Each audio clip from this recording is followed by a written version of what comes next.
இப்போ ஒரு சாதாரண விவசாயி தனக்கு தெரியாமலேயே ஒரு சின்ன வரி ஏய்ப்பு செஞ்சிடறாருன்னு வச்சுப்போம். சரி.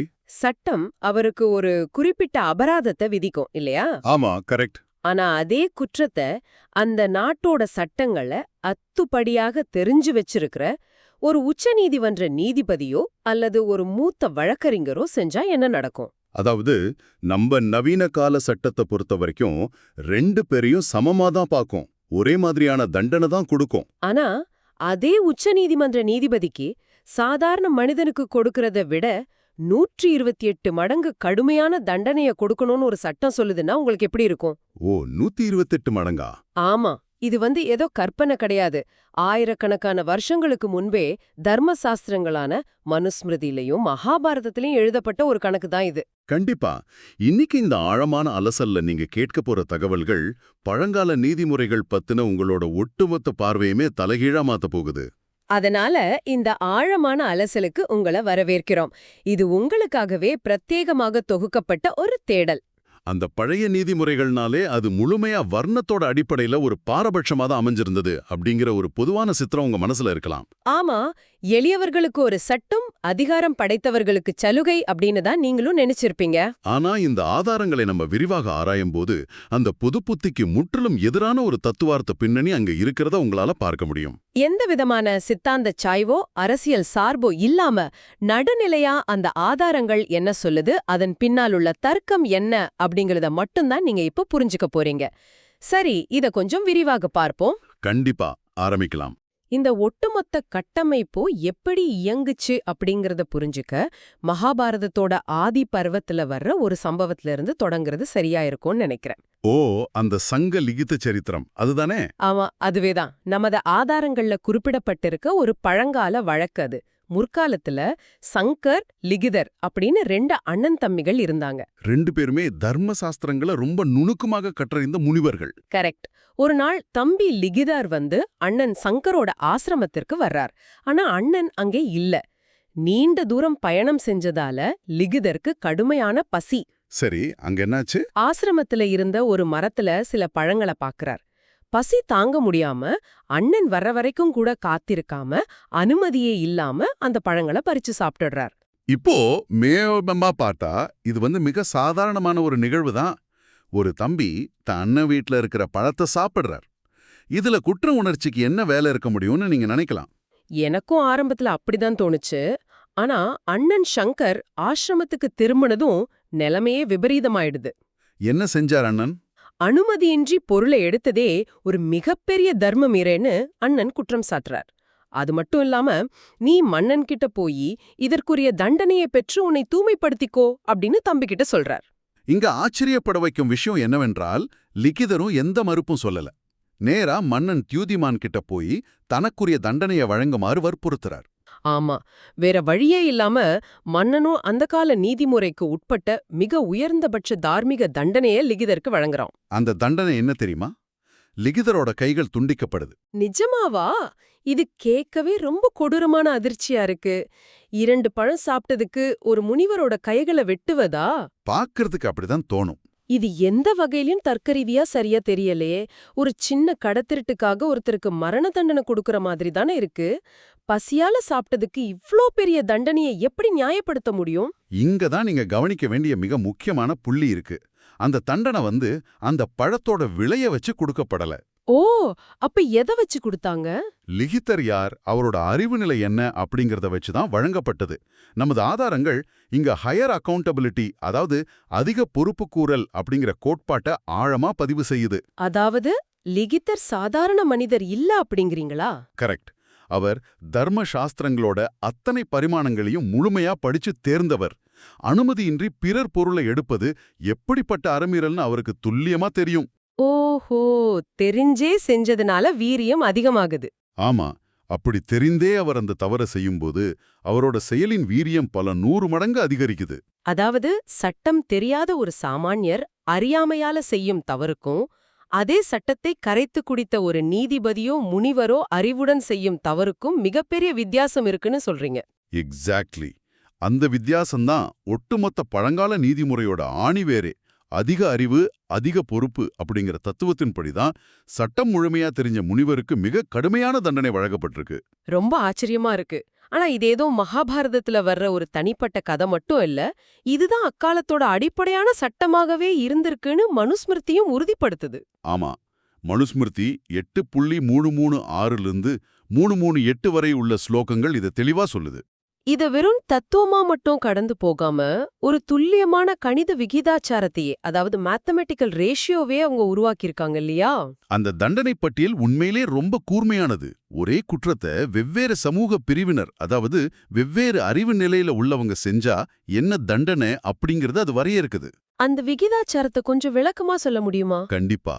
ஒருவேளை ஒரு குற்றத்தை எளிய சூழல்ல வாழும் சாஸ்திரங்களையோ விதிகளையோ அறிய வாய்ப்பில்லாத ஒரு சூத்ரன் செஞ்சா அவருக்கு விதிக்கப்படும் அபராதம் 1 அல்லது 8 மடங்கா இருக்கும். சரி. அதே குற்றத்தை வணிகம் மற்றும் பொருளாதாரம் பற்றி ஓரளவுக்கு நடுத்தர அறிவுடைய ஒரு வைஷ்யன் செஞ்சா அந்த அபராதம் 16 மடங்கா உயருது. ஓ, அப்போ ஆட்சி அதிகாரத்துல உள்ள நாட்டோட சட்டங்களை முழுமையாக காக்க வேண்டிய ஒரு க்ஷத்ரியன் செஞ்சா அந்த அபராதம் 32 மடங்காகுது. இறுதியா, தர்மத்தின் அத்தனை நுணுக்கங்களையும் ஆன்மீக விதிகளையும் கரைத்து குடித்ததாக கருதப்படும் ஒரு பிராமணன் அதே குற்றத்தைச் செய்தால் தண்டனை 64 முதல் 128 மடங்கு வரை இருக்கும்னு மனுஸ்மிருதி மிக தெளிவா கூறுது. Correct. Higher knowledge equals higher punishment. தர்மம் தெரிஞ்சவன் தவறு செஞ்சா அவனுக்கு சலுகை இல்லை, மாறா மிக கொடூரமான தண்டனை காத்திருக்கு அப்படிங்கறதா அந்த விதிகளோட கட்டமைப்பு. இந்த இடத்துலதான் விஷயமே ரொம்ப சுவாரஸ்யமா மாறுது. 128 மடங்கு அபராதம் அப்படிங்கிறது கேட்பதற்கு ரொம்ப சிறப்பா இருக்கு. ஆனா நடைமுறையில நீங்க கொஞ்சம் கற்பனை செஞ்சு பாருங்க. என்ன சொல்றீங்க? சமூகத்துல அதிகாரம் படைத்த ஒரு பிராமணனோ க்ஷத்ரியனோ தனக்குத்தானே இவ்ளோ பெரிய தண்டனைய வாங்கிக் கொள்வாங்களா? இது வெறும் ஏட்டளவுல இருந்த சட்டமா அல்லது நடைமுறையில சாத்தியமா அப்படிங்கிற கேள்வி உங்களுக்கு எழலாம். நியாயமான கேள்விதான். ஆனா நடைமுறையில இது எந்த அளவுக்கு சாத்தியம் அப்படிங்கறத தாண்டி இந்த விதியோட தார்மீக நோக்கத்தை நீங்க கவனிக்கணும். சட்டத்தை உருவாக்குற ஒருத்தன் தனக்கான தண்டனைய மிக அதிகமாகவும் எளியவர்களுக்கான தண்டனைய மிக குறைவாகவும் எழுதி வைப்பது ஒரு அபூர்வமான சமூக நீதி. ஆமா, அது ஒரு வித்தியாசமான பார்வைதான். இதே மனுஸ்மிருதி 10.126ல இன்னொரு மிக முக்கியமான செய்தியும் சொல்லுது. அதாவது சூத்திரனுக்கு தோஷம் இல்ல அப்படின்னு. அப்படின்னு என்ன அர்த்தம்? தர்ம நுணுக்கங்களை அறிய வாய்ப்பட்ட எளிய மக்கள் செய்யும் தவறுகளை இந்த சாஸ்திரங்கள் மிக மென்மையாகவே கையாண்டன அப்படிங்கறதுதான் அதோட அர்த்தம். ஒரு நிமிஷம். எளியவங்க தவறு செஞ்சா தண்டிக்கிறது தானே சட்டத்தோட வேலை. ஏன் அவங்கள மென்மையா கையாளணும்? ஏன்னா அங்க ஒரு ஆழமான பொருளாதார புரிதல் இருந்திருக்கு.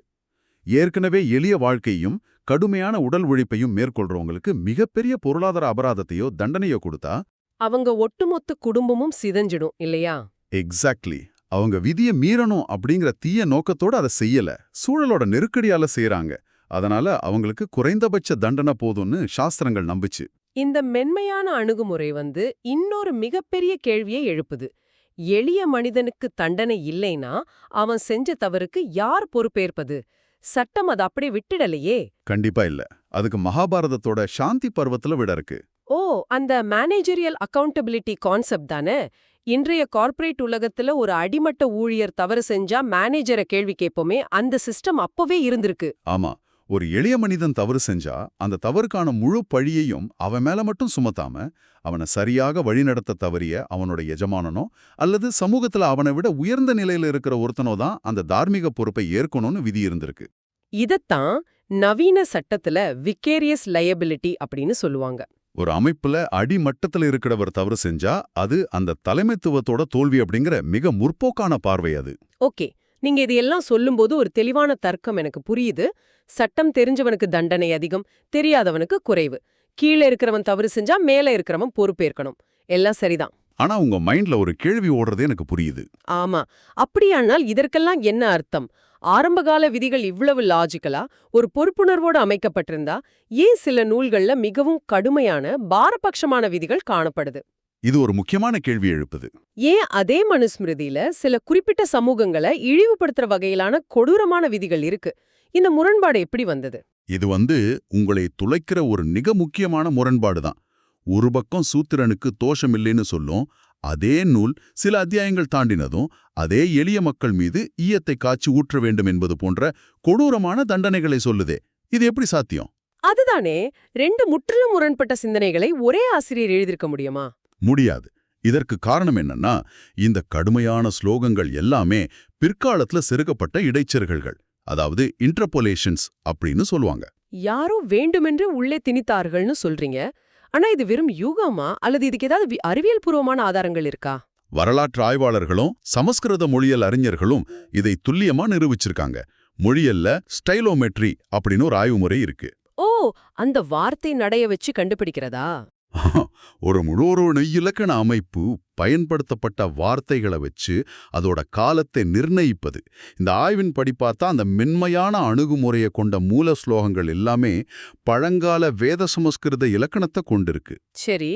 ஆனா அந்த ஒடுக்குமுறை ஸ்லோகங்கள் எல்லாமே பிற்காலத்திய செவ்வியல் சமஸ்கிருத சொற்களையும் முற்றிலும் வேறுபட்ட இலக்கண அமைப்பையும் கொண்டிருக்கு. அதாவது ஷேக்ஸ்பியர் எழுதின ஒரு பழங்கால நாடகத்துக்குள்ள இன்றைய காலத்து இன்டர்நெட் ஸ்லாங் வார்த்தைகளை கண்டுபிடிக்கிற மாதிரி அப்படிங்கிறீங்க. மிகச்சரியான ஒப்பீடு.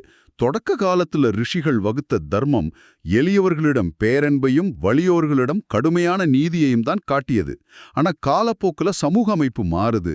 நிலப்பிரபுத்துவ சமூக அமைப்பு, அதாவது ஃபியூடல் சொசைட்டி தலதூக்குது. அப்போதான் இந்த இடைச்செருகல்கள் நடந்ததா? ஆமா. அப்ப ஆதிக்கம் செலுத்திய சிலர் தங்களோட பொருளாதார மற்றும் சமூக அதிகாரத்தை தக்க வச்சுக்க சாஸ்திரங்களின் பெயரால தங்களுக்கு சாதகமான சில கடுமையான விதிகளை மூல நூல்களுக்குள்ள நுழைச்சிட்டாங்க அப்படிங்கிறது தான் வரலாற்று உண்மை. அப்போ இது வர்ண கோட்பாட்டுக்கும் பொருந்துமா? ஏன்னா வர்ணம் அப்படிங்கிறது பிறப்பால் மட்டுமே வருதுன்னு ஒரு மிக வலுவான நம்பிக்கை இன்றும் இருக்கே. இது எப்ப மாறுச்சு? வர்ணத்தோட பரிணாம வளர்ச்சியை பார்த்தா உங்களுக்கு இது இன்னும் ஆழமா புரியும். ஆரம்ப காலத்துல சூத்ரன் அப்படிங்கிறது பிறப்பால் அமைந்த ஒரு சாதியோ அல்லது சமூகமோ கிடையாது. பின்ன என்னவா இருந்துச்சு? நமது ஆதாரங்கள் மிக தெளிவா சொல்லுது, அது தர்மம் தவறியவர்களுக்கான ஒரு தற்காலிக சீர்திருத்த முறை, அதாவது ஒரு ரீஃபார்மேட்டிவ் ஸ்டேஜ். சற்று பொறுங்கள், தற்காலிக சீர்திருத்த முறையா? இது எப்படி வேலை செஞ்சது? சிறைச்சாலைகள் அல்லது பரோல் சிஸ்டம் மாதிரி ஒன்னு சொல்றீங்களா? ஒருத்தன் எப்படி அதிலிருந்து வெளியே வர முடியும்? கிட்டத்தட்ட ஒரு சமூக பரோல் முறை போலவே தான் இது இயங்குச்சு. ஒருவன் சமூகத்துல எந்த உயர்ந்த நிலையில பிறந்திருந்தாலும் அவன் தர்மத்தை மீறினால் அவனுடைய சமூக உரிமைகள் பறிக்கப்பட்டு அவன் தற்காலிகமா அந்த சூத்திர நிலைக்கு தள்ளப்படுவான். ஓஹோ, ஒரு தண்டனை மாதிரி. ஆமா, சூத்திரன் அப்படிங்கிற சம்ஸ்கிருத வார்த்தையோட ஆதி அர்த்தமே துக்கப்படுகிறவன் அல்லது வழிதவறியவன் என்பதுதான். அதன் பிறகு அவன் தன்னை திருத்திக்கிட்டு பிராயச்சித்தம் செய்து மீண்டும் நன்னடத்தையை நிரூபிச்சதும் அவனது தகுதிக்கேற்ப நிலை உயர்த்தப்படுவான். இது முழுமையாக ஒருவருடைய குணம் மற்றும் கர்மாவின் அடிப்படையில் அமைஞ்ச ஒரு தத்துவம். இது கேட்பதற்கு ரொம்ப நல்லா இருக்கு. ஆனா எப்படி இது ஒரு பிறப்பு சார்ந்த நிரந்தர ஒடுக்குமுறையா வீழ்ச்சி அடைந்தது? மக்கள் தொகை பெருகினதும் சமுதாயம் விரிவடையத் தொடங்கியதும் தான் சிக்கல் உருவானது. புதிய புதிய இனக்குழுக்கள், பூர்வகுடி மக்கள், நாடோடிகள் என லட்சக்கணக்கான மக்கள் இந்த சமுதாய அமைப்புக்குள் வரத் தொடங்கினாங்க. இத்தனை பெரிய கூட்டத்துல ஒவ்வொருத்தரோட குணத்தையும் எப்படி அளக்க முடியும்? அதுதான் பிரச்சனை. ஒவ்வொரு தனி மனிதனின் குணத்தையும் கர்மாவையும் தனித்தனியா மதிப்பீடு செஞ்சு வர்ணத்தை பிரிக்கிறது நிர்வாக ரீதியாக சாத்தியமற்றதா மாறியது. அதனால சமுதாயம் ஒரு குறுக்கு வழியை கண்டுபிடிச்சது. பிறப்பு சார்ந்த வகைப்படுத்தலா? ஆமாம், அந்த எளிமையான ஆனா ஆபத்தான வழியை அவங்க தேர்ந்தெடுத்தாங்க. நிர்வாக வசதிக்காக செய்யப்பட்ட அந்த ஏற்பாடு பின்னால ஒரு நிரந்தரமான சாதி அமைப்பா உறைந்து போய்விட்டது. ஆக ஒரு தத்துவார்த்த சீர்திருத்த முறை எப்படி நிர்வாக வசதிக்காகவும் ஆதிக்கத்திற்காகவும் ஒரு சமூக ஒடுக்குமுறையா உருமாறியது அப்படிங்கிறதுக்கு இது ஒரு மிகச்சிறந்த சான்று. ஆமா, பழங்கால விதிகள்ல ஒரு சிறந்த தர்க்கமும் இருந்திருக்கு. அதே நேரம் பிற்காலத்துல சுயநலத்துக்காக சேர்க்கப்பட்ட மிக மோசமான விஷயங்களும் கலந்திருக்கு அப்படிங்கிறது தெளிவா புரியுது. அதனாலதான் அசல் எது போலி எது அப்படிங்கறத பகுத்தறிந்து பாக்குறது தான் இங்க முக்கியம். சரி, இதெல்லாம் பழங்கால கதைகள். இது ஒரு பரந்த கண்ணோட்டத்தோட இணைச்சு பார்த்தால் இப்போ உங்களுக்கு மிகப்பெரிய கேள்வி எழலாம். என்ன கேள்வின்னு நான் ஊகிக்கவா? சொல்லுங்க பாப்போம். இந்த 2026ஆம் ஆண்டோட அதிநவீன தொழில்நுட்ப மற்றும் ஜனநாயக உலகத்துல வாழ்ந்துகிட்டு இருக்கிற நீங்க எப்போதோ எழுதப்பட்ட இந்த பழைய சட்டங்களை ஏன் பொருட்படுத்தணும்? எக்ஸாக்ட்லி அதே கேள்விதான். இவை இன்றைய சூழலுக்கு சற்றும் பொருந்துமா? இந்த குப்பைகளை அப்படியே தூக்கி போட்டுட்டு போக வேண்டியது தானேன்னு உங்களுக்கு தோணும். அது முற்றிலும் நியாயமான கேள்விதான். இந்த இடத்துல தான் சனாதன தர்மத்துல உள்ள யுக தர்மம் மற்றும் சாஸ்திர நெறிகளின் நெகிழ்வுத்தன்மை, அதாவது ஃப்ளெக்சிபிலிட்டி அப்படிங்கிற கருத்தாக்கங்கள் உங்களை ஆச்சரியப்படுத்தும் விடையை அளிக்குது. ஓ, அந்த யுக தர்மம் கான்செப்டா? ஆமா, எந்த ஒரு மதமோ சட்ட புத்தகமோ தன்னைத்தானே விமர்சனம் செஞ்சுக்கவோ அல்லது காலத்திற்கேற்ப மாத்திக்கவோ அனுமதிப்பதே இல்ல. ஆனா இந்த சாஸ்திரங்கள் தங்களை என்றென்றும் மாறாதவை அப்படின்னு எங்குமே உரிமை கொண்டாடல. இத மனுஸ்மிருதியோட 1.85 ஸ்லோகம் மிக தெளிவா ஒப்புக்கொள்ளுது. அதாவது காலப்போக்குல மனிதர்களின் சூழலும் அவங்களோட தகுதியும் மாறும். அப்படி மாறும் கால மாற்றத்திற்கு ஏற்ப தர்மத்தின் விதிகளும் கட்டாயம் மாற வேண்டும் அப்படின்னு அது கூறுது. இதத்தான் யுக தர்மம் அப்படின்னு சொல்றாங்க.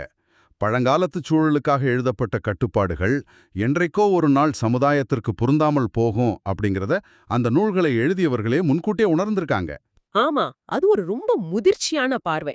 இதை விட உங்களை மிரள வைக்கும் இன்னொரு விஷயத்த நமது ஆதாரங்கள் மனுஸ்மிருதி 4.176 இருந்து காட்டுது. இது ஒரு செல்ஃப் டிஸ்ட்ராக்ட் பட்டன் அப்படின்னு நான் சொல்வேன். செல்ஃப் டிஸ்ட்ராக்ட் பட்டனா? ஆமா, நெகிழ்வுத்தன்மைன்னு சொல்றத கூட புரிஞ்சுக்கலாம். ஆனா ஒரு மத சட்ட புத்தகம் தன்னுடைய சட்டமே மக்களை காயப்படுத்தினா அதை எரித்து விடுங்கள் அப்படின்னு சொல்லுமா? அதுதான் அந்த ஸ்லோகத்தோட மையக்கருத்து. அந்த ஸ்லோகம் 2 வார்த்தைகளை பயன்படுத்துது. ஒன்னு அசுகோதர்கம், அதாவது எந்த ஒரு விதி சமுதாயத்திற்கு துன்பத்தை தருதோ அது. 2வது லோக விக்ருஷ்டம், அப்படின்னா அதாவது எந்த ஒரு விதியை இது அநீதியானது அப்படின்னு மக்கள் ஒட்டுமொத்தமாக எதிர்க்கிறாங்களோ அது. அப்படிப்பட்ட ஒரு விதி சாஸ்திரத்திலேயே எழுதப்பட்டிருந்தாலும் அது ரிஷிகளே சொன்னதாக இருந்தாலும் சரி, அதை முழுமையாக தள்ளிவிட வேண்டும், நிராகரித்து விட வேண்டும் அப்படின்னு மனுஸ்மிருதியே உங்களுக்கு முழு அதிகாரத்தை வழங்கியிருக்கு. கொஞ்சம் யோசிச்சு பாருங்க. ஒரு சமூக சட்டம் மனிதர்களின் நலனுக்காக இருக்கணும். சட்டம் மனிதனை துன்புறுத்துதுன்னா அந்த சட்டத்தை தூக்கி எறிவதில் எந்த தவறும் இல்ல அப்படிங்கறத ஆணித்தரமா பதிவு செஞ்சிருக்காங்க. இது வெறும் சட்ட புத்தகங்களை பத்தின உரையாடல் மட்டும் இல்ல, உங்களின் சிந்தனை முறையை பத்தின உரையாடலும் கூட.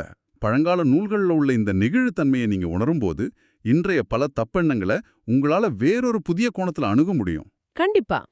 இந்த ஒட்டுமொத்த அலசலையும் நாம தொகுத்து பார்த்தா நீங்க புரிஞ்சுக்க வேண்டிய மிக முக்கியமான பாடம் ஒண்ணுதான். தர்மத்தின் விதிகளை அடிப்படையில 2 வகையா பிரிக்கலாம். ஆமா, சொல்லுங்க. ஒண்ணு உண்மை, அகிம்சை, கருணை, ஆன்ம சமத்துவம் போன்ற மாறாத ஆன்மீக விழுமியங்கள். இவை எந்த காலத்திற்கும் எந்த யுகத்திற்கும் பொருந்தும். 2வது வகை என்னன்னா, காலத்திற்கேற்ப மாறக்கூடிய சமூக சட்டங்கள்.